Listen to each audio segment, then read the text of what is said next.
आज अभी तक हुआ कुछ नहीं देखा, बट अभी तक कुछ पढ़ाया ही नहीं है अभी तक।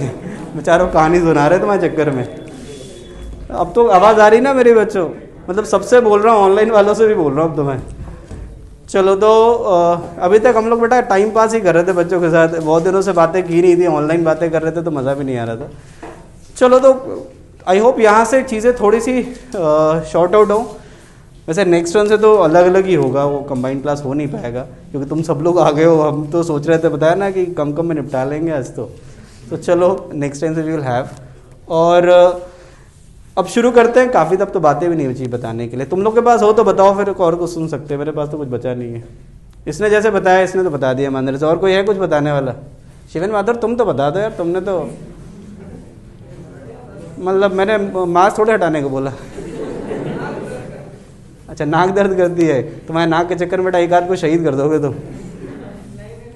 चलो चलो छोड़ो, फिर एक्सपीरियंस छोड़ो तुम लोग। मुझे वैसे नाम वाम तो थोड़े बहुत पता होंगे, बट हाँ मैं नाम इस समय थोड़ा ज़्यादा पूछूंगा। ऑल्दो मैं भूल तब भी जाऊंगा, बट फिर भी थोड़े थोड़े पूछना शुरू करेंगे तो याद हो जाएगा। चलो अब स्टार्ट करते हैं बेटा थ्योरी बेसिकली हम लोग। ओके, लास्ट टाइम पे मैंने आप लोगों को जो बेसिकली पढ़ाया था, that was the last part जो मैंने पढ़ाया था वो था आपका यूट्यूब मैनोमीटर में कुछ क्वेश्चंस करवाए थे मैंने, और तो कुछ पढ़ाया नहीं था मैंने आप लोगों को। चलो वैसे मैंने डिस्कशन के लिए बोला हुआ था, कुछ क्वेश्चन ज़रूर दिए होंगे। मैं आज डिस्कशन नहीं कर रहा हूँ, आज कुछ पढ़ा के भेजते हैं। पहली बार तो तुम लोग ऑफलाइन पढ़ने आए हो तो कुछ पढ़ते हैं बच्चों। लिक्विड में अगर आप देखें तो अभी तक जो हिस्सा हमने किया हुआ है बेसिकली ऐसा सेक्शन है जिसमें बेसिकली आपने प्रेशर बैलेंस पढ़ा है, प्रेशर के बारे में पढ़ा है, और एक मैंने पास्कल्स लॉ पढ़ाया था आपको। हाइड्रोस्टैट्स में जो सबसे इंटरेस्टिंग पार्ट है वो ये है। ऑल्दो ये सेक्शन जो है इसमें क्वेश्चंस बहुत अच्छे बनते हैं। अगर मैं थ्योरी की बात करूं तो थ्योरी इतनी मुश्किल नहीं है, लेकिन इस थ्योरी को जब हम अप्लाई करेंगे that is one of the better parts. और लिक्विड्स में क्वेश्चन का हिस्सा वैसे भी अच्छा होता है, और जो आर्किमिडीज प्रिंसिपल मैं ऐड करने वाला हूं वो और भी इंटरेस्टिंग है। ठीक है, सो राइट डाउन द हेडिंग बेटा, आर्किमिडीज प्रिंसिपल।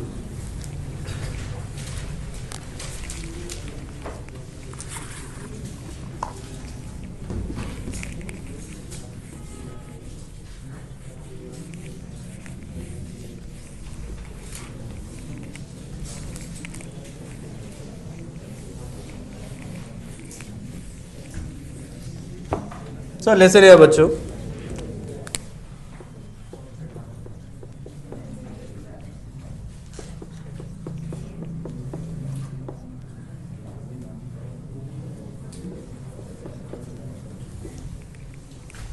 ऑल्दो आर्किमिडीज को स्पेलिंग को लेकर के मैं बिल्कुल श्योर नहीं हूँ, तो डोंट ट्रस्ट कि मैंने सही लिखा हुआ है।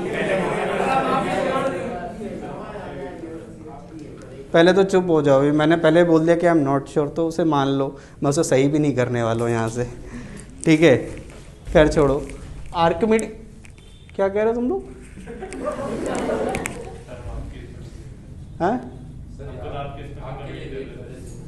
हाँ, मैं जान रहा था ना कि काफ़ी लोग वेट कर रहे थे कि सर लिख दे तो मैं लिख लूँ, तो मैंने इसलिए बोला कि तुम ये से बिल्कुल सही मत मानो। यही तो मैं आई नोज़, क्योंकि वो मुश्किल नाम है तो मेरे को, मैं तो पता नहीं कितनी बार लिखा होगा ये, कम से कम मैं शायद 100वीं बार पढ़ा रहा हूँ तो भी नाम नहीं याद है। तुम समझ सकते हो तुमसे कैसे एक्सपेक्ट करूँ मैं, तो इसीलिए मैंने बोला कि भरोसा तुम लिख लो, भरोसा मत करो कि हाँ कुछ ऐसा है। खैर छोड़ो, आर्किमिडीज प्रिंसिपल पे आते हैं क्या एक्चुअल में। आर्किमिडीज प्रिंसिपल के लिए आप देखिए, इसका बड़ा कॉमन सा ऑब्जर्वेशन है। अगर आप लोग सिंपली कभी पूल यूज़ किया हो, स्विमिंग पूल्स में अगर हम जाएंगे तो अब जैसे आप पूल यूज़ करना शुरू करते हैं, जैसे आप वाटर में जाते हैं, आपको बिल्कुल रियलाइज होता है कि आपको अपना वेट कम लगने लगता है। मतलब सामान्य इंसान को बिल्कुल ऐसा रियलाइज होगा कि वो जैसे ही वाटर में जाएगा उसे लगेगा कि वो हल्का हो गया, अचानक से उसका वेट कम हो गया। इवन कई बार होता है जो साइड में बैठने के लिए आप जंप करते हो ना पूल के बॉटम से, मतलब पूल का हाइट बहुत ज़्यादा नहीं ले रहा हूँ मैं, कुछ 3-4 फीट यहाँ तक हो, और आप जंप करके बैठने की कोशिश करते हो, आपको लगेगा अरे मेरी जंप इतनी अच्छी कैसे हो गई कि मैं इतना जंप कर ले रहा हूँ। तो एक्चुअल में क्या होता है कि वाटर में जाने के साथ आपके साथ कोई चेंज नहीं हुआ है, आपका वेट भी उतना है, ना आपकी जंप इंप्रूव हुई, ऐसा कुछ भी नहीं हुआ है। लिक्विड या वाटर में जाने के साथ, आप लिक्विड वर्ड यूज कर सकते हो कि लिक्विड में जाने के साथ ही क्या हो रहा है, एक अपवर्ड फोर्स लगना शुरू हो जाता है बॉडी के ऊपर। क्यों लगता है, कैसे लगता है, मैं अभी प्रूफ कर दूंगा। बट जैसे लिक्विड में जाते हैं बॉडी पे एक नेट में अपवर्ड फोर्स लगता है, that force is called buoyant force and this phenomenon is called Archimedes principle. That force is called buoyant force and the phenomenon is called Archimedes principle. Okay? तो simply इसको इस तरीके से पढ़ते हैं कि ये लिक्विड है, इसमें कोई भी बॉडी या तो कंप्लीटली सबमर्ज्ड है या पार्शियली सबमर्ज्ड है। आई होप पार्शियली सबमर्ज्ड का मतलब समझ आता है आप लोगों को, ठीक है। पार्शली सबमर्ज्ड का मतलब समझ आता है कि थोड़ा लिक्विड में थोड़ा बाहर है। In both the cases an upward force is acting on it and that force is called buoyant force. ये स्पेलिंग सही है बिल्कुल, नहीं ये याद है इसलिए मैंने बोल दिया। Buoyant force, that force is called buoyant force, buoyant force. और इसको कई बार अपथ्रस्ट भी बोलते हैं, ज्यादा पॉपुलर नेम ये है।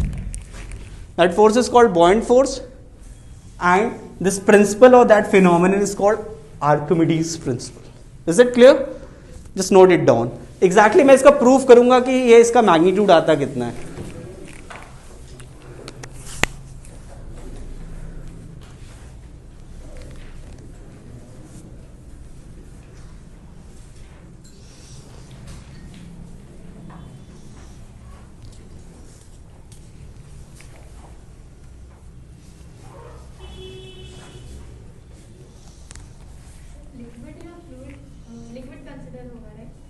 बेटा फ्लूइड भी कर सकते हो, it is also applicable in air also.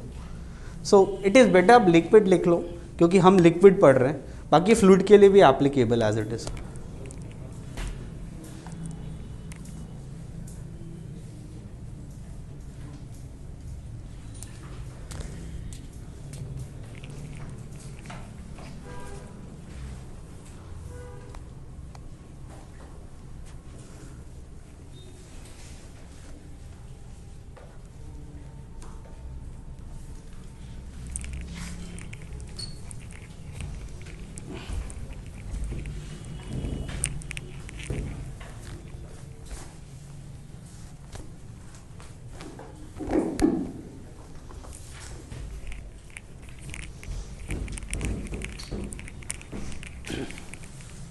I hope ये बेटा स्टेटमेंट समझ आ गया आप सभी लोगों को।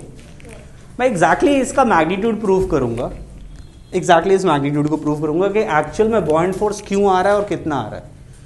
And this proof is important one.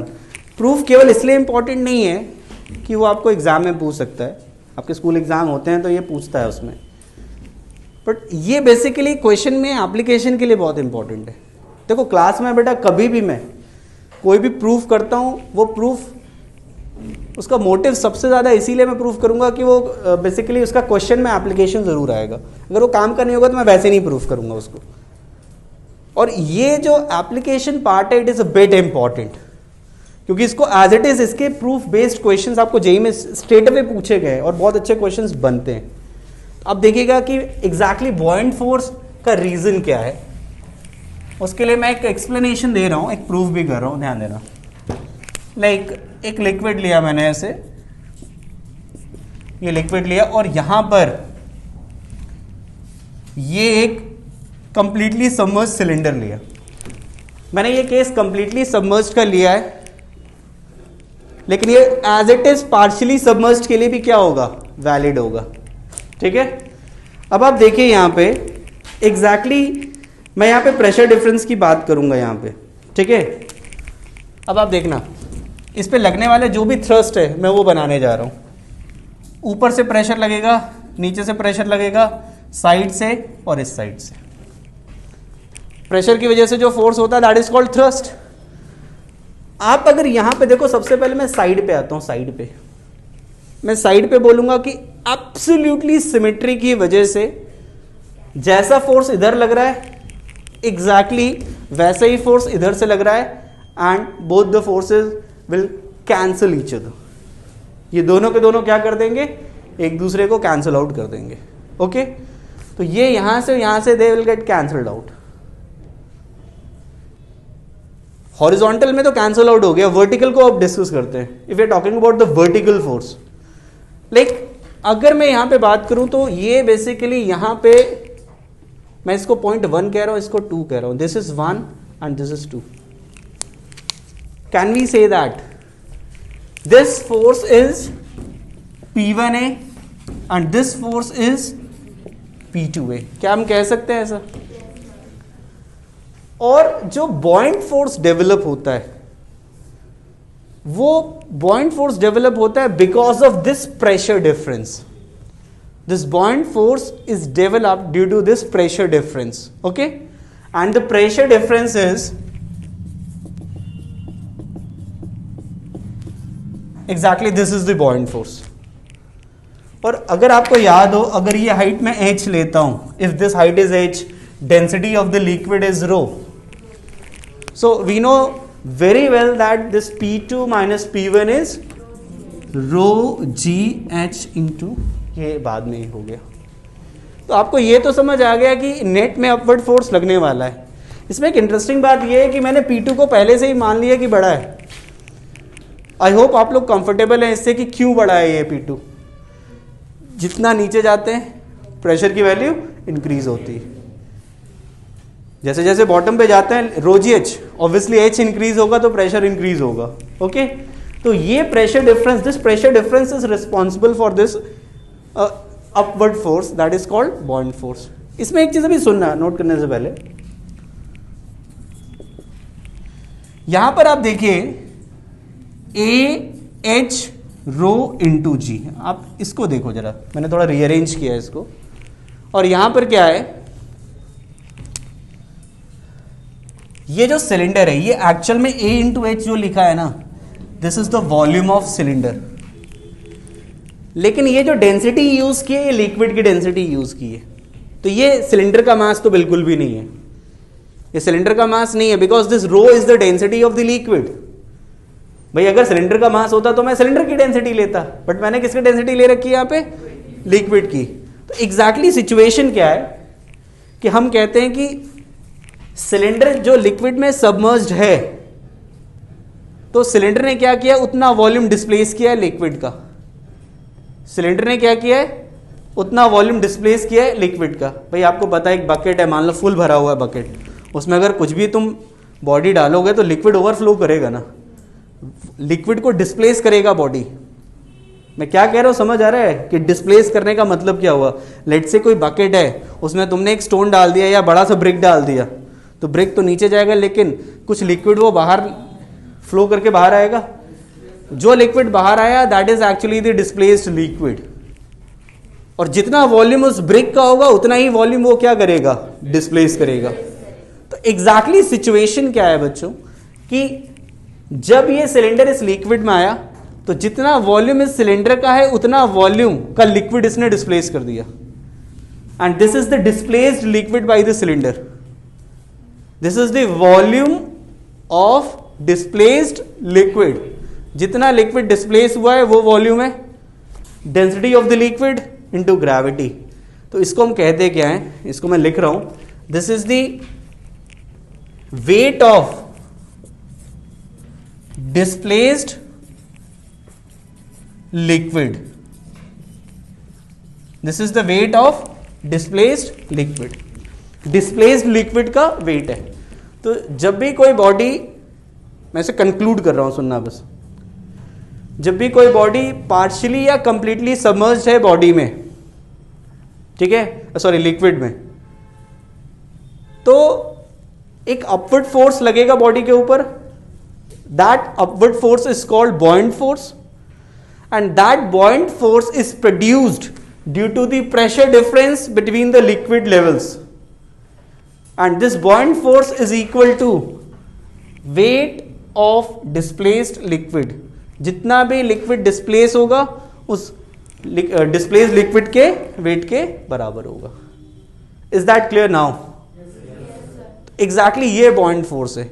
देखो ये चीज़ बहुत इंपॉर्टेंट है, जनरली हम लोग केवल उसको यूज़ करने की ज़्यादा ज़रूरत पड़ती है, लेकिन this is also very much important कि एक्चुअल में वो आया कहाँ से, एक्चुअल में वो आया कहाँ से। तो आपको ये भी जानना ज़रूरी है कि पॉइंट फोर्स ये भी है और पॉइंट फोर्स ये भी है, ये बेसिस है उसका। यहाँ से हमने weight of the displaced liquid लिखा हुआ है उसको। इज दैट क्लियर बच्चों? Just note it down then. और ये बहुत इंपॉर्टेंट, आपको कई बार यूज़ करेंगे हम लोग।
ये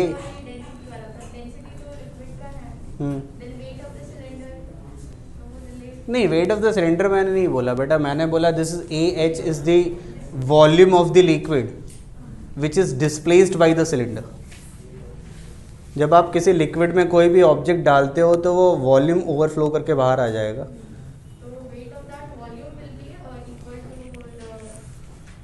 that is equal to the weight of the displaced liquid. This is the weight of the displaced liquid, वो लिखा हुआ है। इसके सिलेंडर के वेट से कोई लेना देना नहीं है।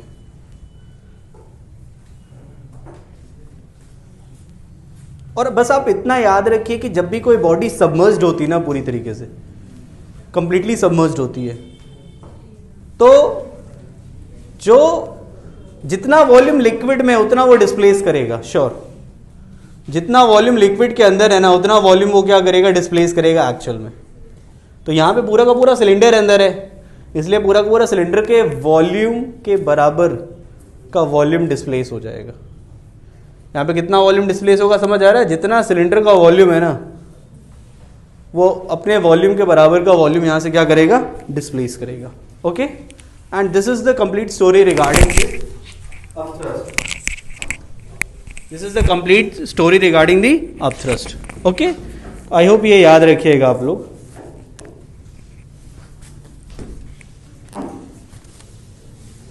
इसके बाद देखिए आर्किमिडीज प्रिंसिपल में अगर हम बात करें तो यहाँ पे एक आई शुड से एक बेसिक सा क्वेश्चन मुझे लेना है।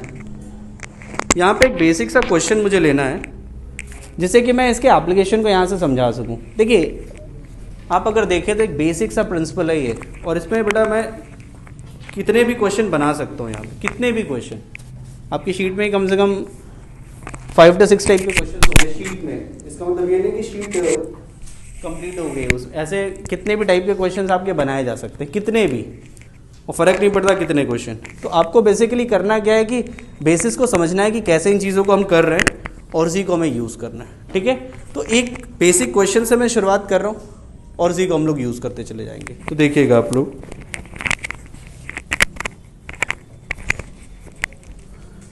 इसमें बड़ा एक स्टैंडर्ड सा क्वेश्चन होता है। हाँ बेटा, उसी पारे बिल्कुल सही कहा है तुमने। जो तुम्हारा सवाल है ना उसका जवाब तुमने खुद ही दिया होगा। चलो इसके बाद देखिए, इस पे एक बेसिक सा क्वेश्चन मैं लेता हूं, वहीं से कुछ चीजें एक्सप्लेन करूंगा मैं। और ये फर्स्ट क्वेश्चन है इसलिए थोड़ा ध्यान देने की ज़्यादा ज़रूरत है। फर्स्ट क्वेश्चन इसलिए इसे ध्यान देने की ज़्यादा ज़रूरत है। आपसे एक बड़ा कॉमन सा क्वेश्चन पूछा जाता है, एक इस तरीके से लिक्विड है, ये बॉडी है, this is the body, density of the body is D, density of the liquid is rho. Body की डेंसिटी डी है और लिक्विड का डेंसिटी रो है यहां पे। ओके, आपसे क्वेश्चन ये पूछता है कि find the fraction of the volume of the body which is inside the liquid, which is inside the liquid. मैं एक बार फिर से रिपीट कर रहा हूं क्वेश्चन। फाइंड नहीं, मैं बेटा बोल दूंगा, पहले सुन लो।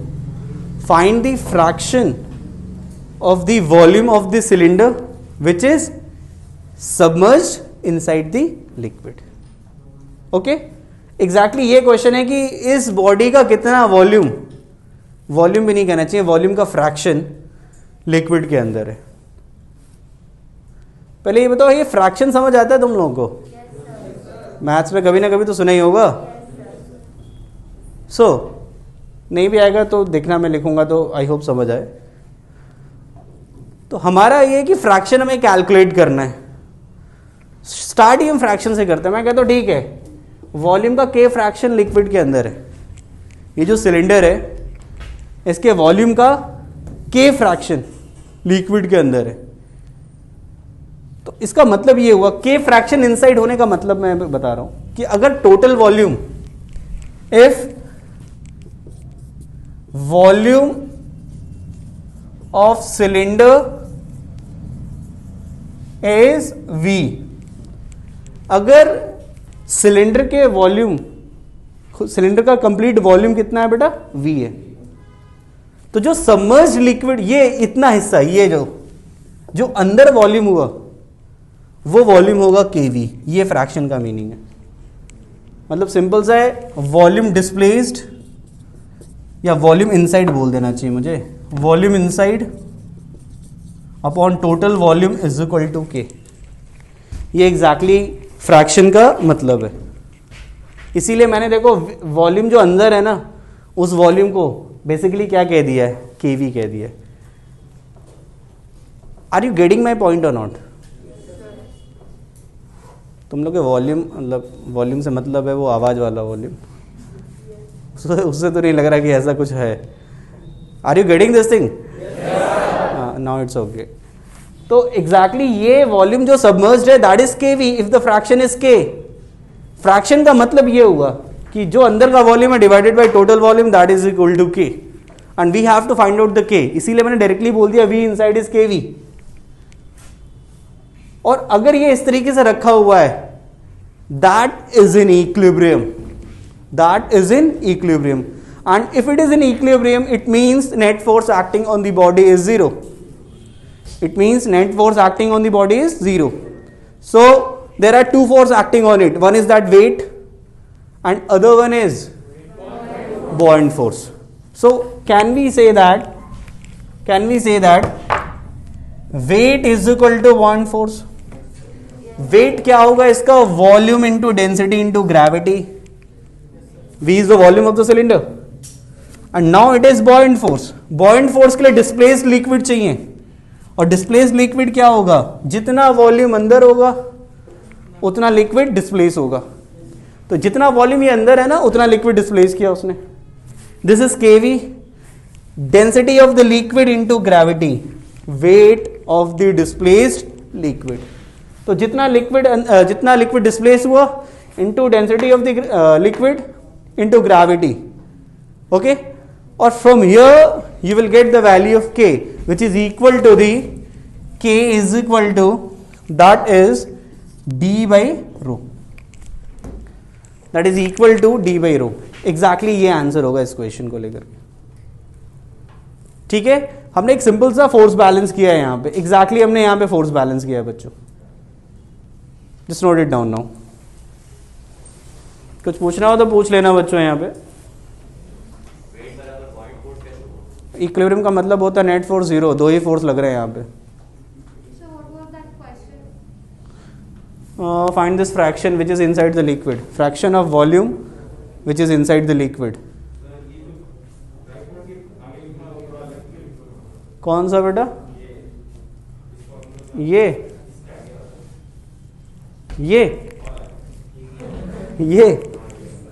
K is equal to D by rho. अबे कैलकुलेट ही कर लेते यार तुम, कैलकुलेट ही कर लेते इसको। हाँ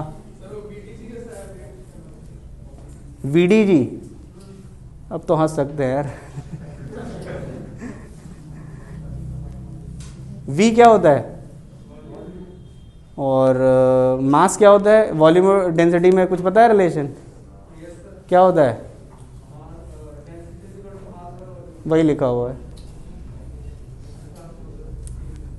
प्रोसेसर स्लो है तुम्हारा यार है। वैसे ये अब तक यूज़ नहीं आया है क्या फिजिक्स में? VDG ऐसा कुछ कभी यूज़ नहीं किया हम लोगों ने। चलो कोई बात नहीं।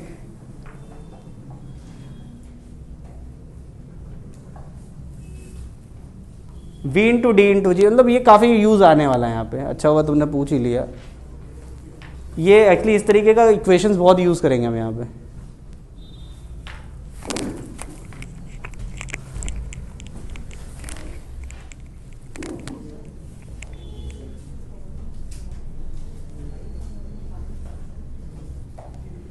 No more voice, sorry voice, no video, सब गायब हो गए यार। बेटा क्लास भी ख़त्म ही करने वाले हैं सोच रहे अब तो। नहीं बेटा तुम लोग लिखो, ये ऑनलाइन वालों से बात कर रहे हो।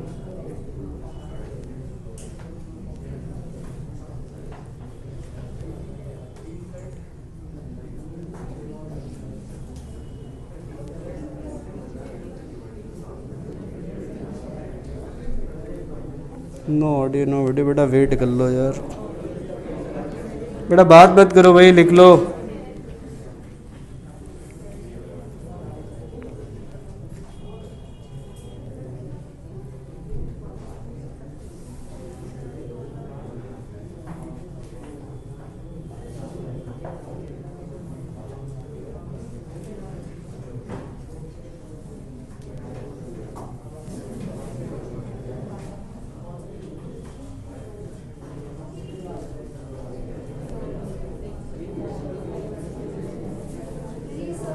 मैडम ऑडियो वीडियो गायब हो गया, कुछ हो सकता है क्या?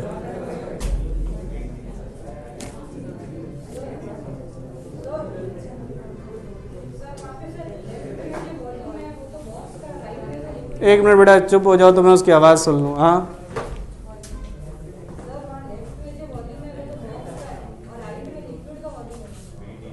बेटा ये जो है ना, ये बेसिकली टोटल वॉल्यूम है, वेट के लिए लिखा है मैंने।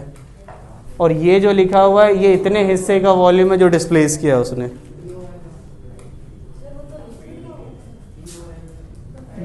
बेटा जितना ये नीचे जाएगा उतना ही लिक्विड डिस्प्लेस करेगा ये।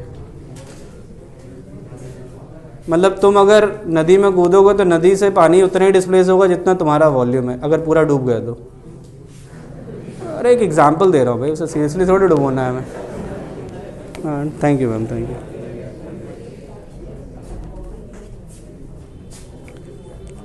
मतलब समझ आ रहा है बेटा, जितना बॉडी का वॉल्यूम है ना अंदर जाएगा उतना वॉल्यूम डिस्प्लेस करेगा।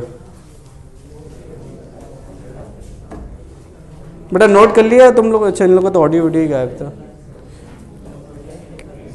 वैसे ये फ्रैक्शन वाला जो हिस्सा है ना, इसके रिगार्डिंग हम लोग एक रिजल्ट पढ़ते हैं, इसीलिए इंपॉर्टेंट पार्ट है। इसीलिए ये क्वेश्चन बेसिकली आप इसे केवल क्वेश्चन नहीं थ्योरी की तरह देखो, क्योंकि यहाँ से एक इंपॉर्टेंट पॉइंट मुझे बताना है आप लोगों को। और अगर आप देखें तो यहाँ से हमने ये निकाला है। बेटा मैं इसको थोड़ा सा हटाऊंगा क्योंकि ऑनलाइन वालों के लिए जगह बहुत लिमिटेड हो जाती है। तो इसमें देखिए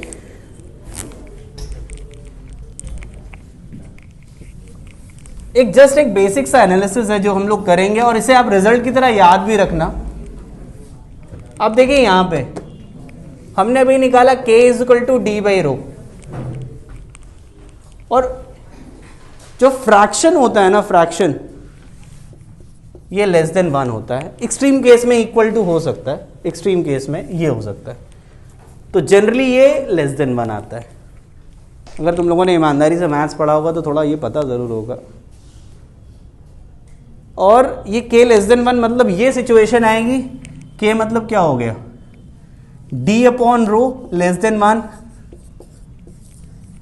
और ये बेसिकली ये वाला केस था एग्जैक्टली। मैं वापस बना देता हूं, ये वाला केस था ये एग्जैक्टली। बॉडी फ्लोट कर रही थी, इसकी डेंसिटी d थी और ये डेंसिटी रो था। अगर बॉडी की डेंसिटी कम है और लिक्विड का डेंसिटी ज़्यादा है तो बॉडी कुछ इस तरीके से फ्लोट करेगी, एग्जैक्टली इस तरीके से फ्लोट करेगी। सुनते रहना, अभी पूरी बात मुझे बोल लेना फिर नोट करना। This is the first situation, this is the first situation. Second situation, जब k इज इक्वल टू 1 हो, k इज इक्वल टू 1 का मतलब हो गया d is equal to rho. ये क्या हो जाए बेटा, d is equal to rho. When k is equal to 1, that means d is equal to rho। ये केस क्या है ना एग्जैक्टली, ये केस बिल्कुल ऐसा बनेगा कि बॉडी जस्ट सिंक कर जाएगी, यहां पे जस्ट सिंक कर गई, और इस पे फोर्स बैलेंस है, weight is equal to buoyant force. बेटा ये k इज इक्वल टू 1 तभी आएगा when weight is equal to buoyant force, और जस्ट वो सिंक है, ये जस्ट इस तरीके से डूबा हुआ है। इस पे एग्जैक्टली फोर्स बैलेंस कर दिया हमने। फोर्स बैलेंस तो पहले भी किया था, बट उस केस में क्या था, डेंसिटी बॉडी की कम थी, तो एक्चुअल में बॉडी इस तरीके से फ्लोट कर रही थी, और ये बॉडी इस केस में एग्जैक्टली सबमर्ज्ड है। लेकिन सबमर्ज्ड है, लेकिन इसमें लगने वाला नेट फोर्स क्या है, 0। एक सबमर्ज का केस और होता है, उसमें क्या होगा कि बॉडी जो है एग्जैक्टली इस तरीके से नीचे जा रही होगी विथ सम एक्सेलरेशन। ये केस भी है, हमने ये केस पढ़ा, ये केस पढ़ा, इसके बारे में नहीं बात की। इसमें मैंने बोला जस्ट फोर्स बैलेंस है इक्विलिब्रियम में। फोर्स बैलेंस का मतलब ये होता है कि या तो रेस्ट में होगा बॉडी या यूनिफॉर्म वेलोसिटी से मूव कर रहा होगा। लेकिन एक थर्ड केस भी बनता है जिसमें ये किसी एक्सेलरेशन से नीचे जा रहा हो। देखो ये भी नीचे जा सकता है, लेकिन ये एक्सेलरेशन से नहीं जा सकता क्योंकि यहां पे नेट फोर्स क्या है, 0। तो आप इसे रेस्ट में रखो चाहे यूनिफॉर्म वेलोसिटी से ले जाओ, it is okay. But third case है जिसमें ये एक्सेलरेशन से जाएगा, और एक्सेलरेशन से जाने का मतलब ये है कि इस केस में ये जो बॉडी की डेंसिटी है ना वो ज्यादा है, ये this is the third case actually. और जब ये सिचुएशन होती है तो डेफिनेटली बॉडी एक्सेलरेट करेगा। और इसका सबसे अच्छा एग्जांपल, पानी में कॉइन डाल के देख लो। मेटल का कॉइन होता है, तो जो मेटल वाला कॉइन है या कोई भी मेटल डाल दो आप, जैसे ही वाटर में डालोगे वो क्या होगा, डाउनवर्ड मूव करेगा। और आपको भी पता है कि मेटल की डेंसिटी हाई होती है as compare to the water. Metal की डेंसिटी हाई होती है as compare to the water. इस केस में क्या होगा, एक्सेलरेट होकर नीचे जाएगा। और एक्सेलरेशन भी अगर आपको निकालना है ना, देखना ये जो है ये बॉडी का वेट है, मैं इस पे लिख रहा हूं, देखो ये वेट, ये बॉयंट फोर्स, बंद कर लो भाई, ये वेट है बेटा, ध्यान दो, चलो ये वेट है एंड माइनस बॉयंट फोर्स। तो नेट फोर्स डाउनवर्ड, क्योंकि हमें पता है वेट ज्यादा है, डाउनवर्ड ही जाना है उसको, that is wait minus buoyant force. Buoyant force जो है ना वो मैं लिख रहा हूं v, क्योंकि पूरा डूबा हुआ है तो पूरा वॉल्यूम डिस्प्लेस करेगा, डिस्प्लेस वॉल्यूम भी v के बराबर होगा। It is equal to v rho g is equal to mass into acceleration. Mass ये है बेटा इंटू एक्सेलरेशन। मास बेटा ये, this is the mass of the body, तभी देखो mass into g, vdg mg minus buoyant force is equal to mass into acceleration. और यहां पे सुनना जरा, अगर मैं इसको सिंप्लीफाई करता हूं, देखो vd को मैं नीचे ले जाता हूं, तो a की वैल्यू एग्जैक्टली जो आएगी वो आएगी g1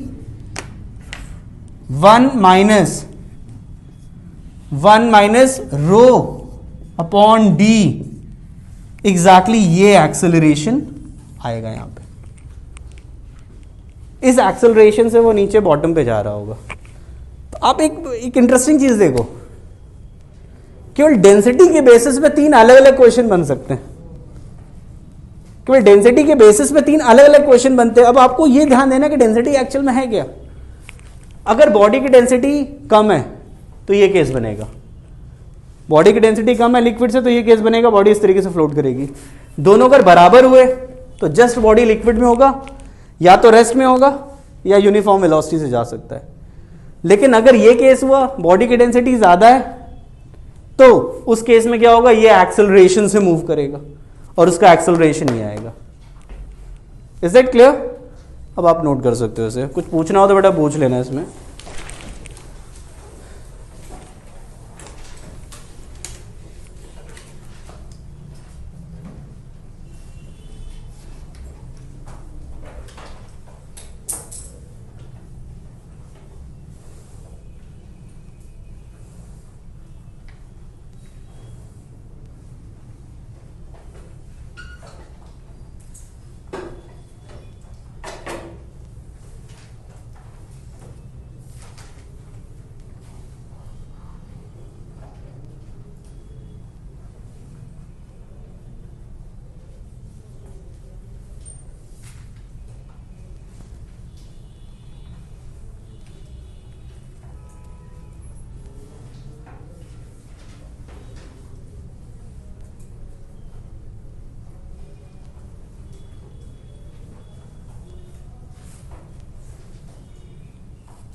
हाँ बेटा, एक्सेलरेशन वाला याद करना है।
इस पूरे एनालिसिस में एक कॉमन सा बिहेवियर है जो मुझे बताना है। एक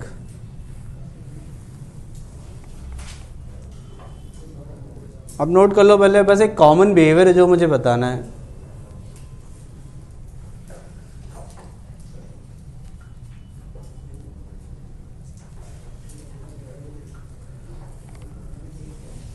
हाँ, पहले नोट कर लो सभी लोग। और ये एक जनरल रूल है, ऑल्दो जे ने भी इस रूल पे बेस्ड भी क्वेश्चन पूछे हुए हैं, पर एक बड़ा जनरल सा रूल है। और सुनना मेरी बात बेटा अब जरा, कभी भी अगर आप 2 लिक्विड मिक्स कर रहे हो या सॉलिड को लिक्विड में डाल रहे हो, कोई भी केस हो, जैसे आप अगर देखो तो इसमें हम कर क्या रहे थे, एक लिक्विड था उसमें हम एक सॉलिड प्लेस कर रहे थे, तो भी ये काम करेगा। या आप इस लिक्विड के ऊपर भी कोई लिक्विड डालने की कोशिश करते तो भी वो काम करेगा। एक सिंपल सा रूल है कि जिसकी डेंसिटी ज़्यादा है, जिसकी डेंसिटी ज़्यादा है वो बेसिकली वो हैवी होता है, और हैवी ऑब्जेक्ट हमेशा बॉटम पे जाता है। जिसकी डेंसिटी ज़्यादा है ना वो बेसिकली क्या हो गया, हैवी हो गया। और कोई भी हैवी ऑब्जेक्ट या लिक्विड या बॉडी हमेशा नीचे की तरफ जाएगा। इसका मतलब ये है, देखो जब ये इसकी डेंसिटी कम थी, इसकी डेंसिटी ज़्यादा थी, एक तरीके से ये हैवी हो गया, ये नीचे था और ये ऊपर था। जब बराबर है तब तो वो कहीं पे भी फोर्स बैलेंस कर दो। लेकिन जरा तीसरा केस देखो, तीसरे केस में क्या बोला, सिंपली कि ये डेंसिटी हाई है, तो जब उसकी डेंसिटी ज़्यादा है तो वो हैवी हो गया बॉडी, अब वो क्या कर रहा है, बॉटम पे जा रहा है और लिक्विड ऊपर रहेगा। तो एक थंब रूल मान के चलो कि ये तो मैंने सॉलिड लिया, कोई बॉडी ली, अगर मैं लिक्विड भी डालता तो यही बिहेवियर होता कि अगर जिस बॉडी की डेंसिटी कम है वो ऊपर रहेगा और जिसकी ज़्यादा है वो नीचे रहेगा। Is that clear? और इस छोटी सी लाइन जो मैंने बोली ना, जेई ने इस पे भी क्वेश्चन पूछा हुआ है और बहुत अच्छे से, मेंस में कभी पूछा था और बहुत अच्छे से क्वेश्चन पूछा हुआ है। तो ये बिहेवियर बहुत इंपॉर्टेंट है आपको समझना। Is that clear? और ये बेसिकली उसका एनालिसिस है। कई बुक्स में इसको फ्लोटेशन रूल कहते हैं, अब खैर नाम से इतना हमें मतलब नहीं है, लेकिन मैंने कई बुक्स में देखा दे यूज टू से फ्लोटेशन रूल। तो अपने को नाम से कोई लेना देना नहीं है, बट हाँ ये एनालिसिस पता होना चाहिए, दैट इज इंपॉर्टेंट। ओके बेटा, चलो तो आज की क्लास हम इतनी ही रखते हैं। अच्छा लगा वैसे, इतने दिनों बाद पढ़ाने का मौका मिला। मोस्ट प्रॉब्ली नेक्स्ट क्लास शायद स्प्लिट होगी तुम लोग की, ठीक है? तो तुम लोग बस इसको रिवाइज करके चले आना, दैट इज इम्पॉर्टेंट, ठीक है? तो देखो भाई, सुन लो, पहले भागा दौड़ी मत करो बेटा, आगे से एक एक करके जाना। पहले तुम ही जाना, मैं वेट कर रहा हूँ भाई, कोई भाग के मत चले आना, सुपरमैन मत बनना कोई।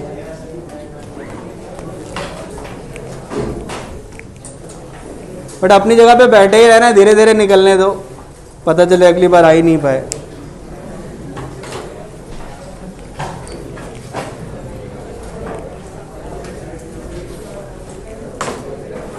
बेटा तुम लोग निकलना शुरू करो। हाँ फ्रेंड्स, धीरे धीरे जाते हो।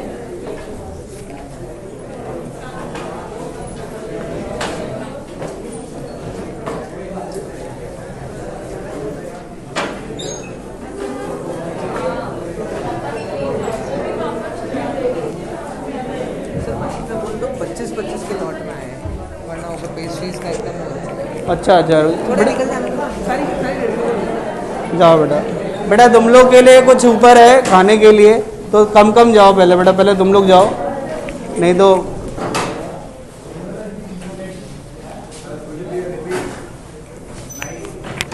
बैठे रहो बस। एक्चुअल में ऊपर कुछ खाने के लिए तुम्हारे पिज़्ज़ा वीज़ा जैसा बोला था तुम लोगों ने, मुझे नहीं पता क्या है, ऊपर जाके पता चलेगा, इसलिए बांटने में मुश्किल आएगी उनको। तो फिर क्या होगा कि वो धीरे धीरे जाने को बोला है। अरे रुक जाओ, तुम्हें जल्दी यार सबसे ज़्यादा। तो किस किस ने क्या लिख के भेजा था? सर ने मंगाया था क्या क्या खाने का है? पिज़्ज़ा लिस्ट बना के भेजी थी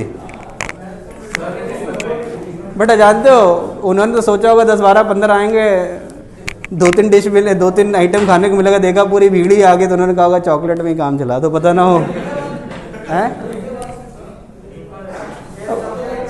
अबे उसके पैसे फीस में जोड़े नहीं थे अभी तो। अगली बार से फीस में जोड़ के खिलाएंगे तो।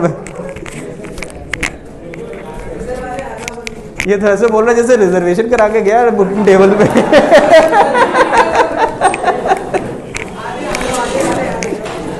बेटा 10-10 के लॉट में, 5-5 के लॉट में निकल जाओ, तो बांटने में मुश्किल होगी और कोई प्रॉब्लम नहीं है। अब ये तो टूट गया लग रहा। बेटा छुट्टी हो गई, तुम लोग भी निकल जाओ बेटा।